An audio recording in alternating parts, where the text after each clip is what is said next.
So Shawn, let me first say that you're dead to me. No, you know that I love you, and I have loved so much working by your side as a brother, as a friend, as a co-laborer. You've contributed in so many essential ways to this campus, to this community through the years, and we couldn't be more thankful. And we know that you're going to do a great job in this next step on your journey. And so we begrudgingly wish you all the luck in the world. And we love you and we're going to miss you. I began working with Shawn in 2012 as his assistant director in what we then called the Learning Center. The plan was for me to work with him for a year before taking over as the director. As soon as he hired me and we started talking specifics about the position and the Learning Center itself, I realized just how many details he kept in his head, and it felt so daunting to me to think of being the person in that seat. But I quickly began to appreciate the way Shawn worked, and I knew that he was the best possible person for me to learn from as I prepared for the following year.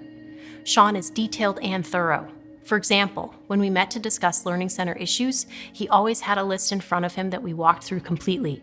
And when that year as his assistant director was up, he handed me a flash drive with years' worth of files to help me see how things had been done and why they were done the way they were.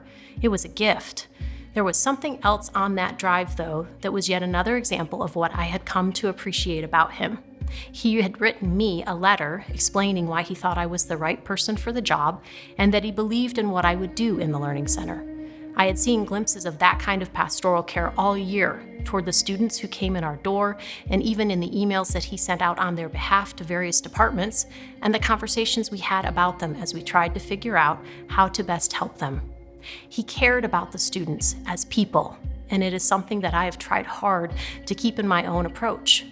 We may have changed the name from Learning Center to Academic Resource Commons, but I hope that Shawn's legacy of detailed care for students is evident today and carries on in the future.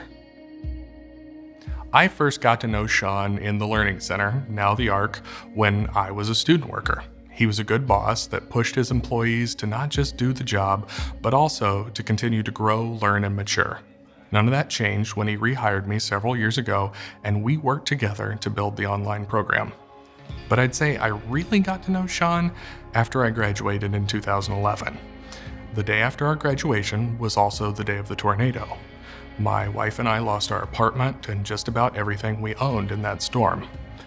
Shawn and Jody didn't hesitate to take us into their home, buy us some clothes and necessities, and help us dig through the rubble to find what was salvageable. They helped us get back on our feet. Shawn is a great friend who I've been blessed to serve alongside for many years. And I'm thrilled for this new opportunity he has to serve the kingdom with his unique skills. It's no surprise to me that another Bible college came knocking on Shawn Lindsay's door, asking him to be their next academic dean. Shawn's track record of academic leadership is long and strong. When he started teaching at Ozark 16 years ago, he was a professor of Christian education, teaching students how to teach. Then he directed our Learning Center, which we now call the ARC, and he taught what we now call first-year student success, so he was teaching students how to learn. And then as Associate Dean, he tackled Ozark's online program and developed our first fully online degree. So he was teaching us as a college how to teach digitally, students who were far away. And then his title morphed to include words like innovation, and he updated our classroom technology, and he taught us as a faculty how to teach with technologies like Canvas and Panopto. And little did we know, he was also equipping us to stay on task teaching through a worldwide pandemic, and his track record of academic leadership is long and strong. He's a smart guy and a careful thinker and a team builder and a man of faith and a man of character, and of course another Bible college would come knocking on his door. But when Shawn begins serving at our sister school, he'll be taking some Ozark DNA with him. On Ozark's college seal is our motto from Mark 10:45, not to be served, but to serve. And Shawn's track record of servant leadership is long and strong.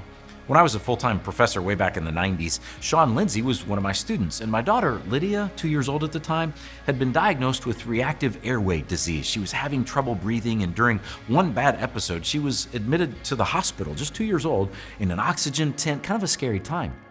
And I was sitting in the hospital room with her one afternoon when guess who came walking around the corner and into the room holding a big happy helium balloon? It was Shawn Lindsay and two of his friends.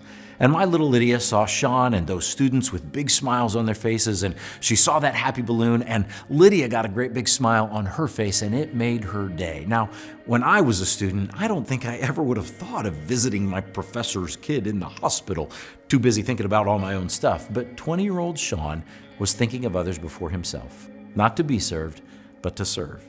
So on behalf of Ozark Christian College, thank you, Shawn Lindsay, for modeling both academic leadership and servant leadership for the next generation of kingdom leaders here at Ozark. Well done, good and faithful servant.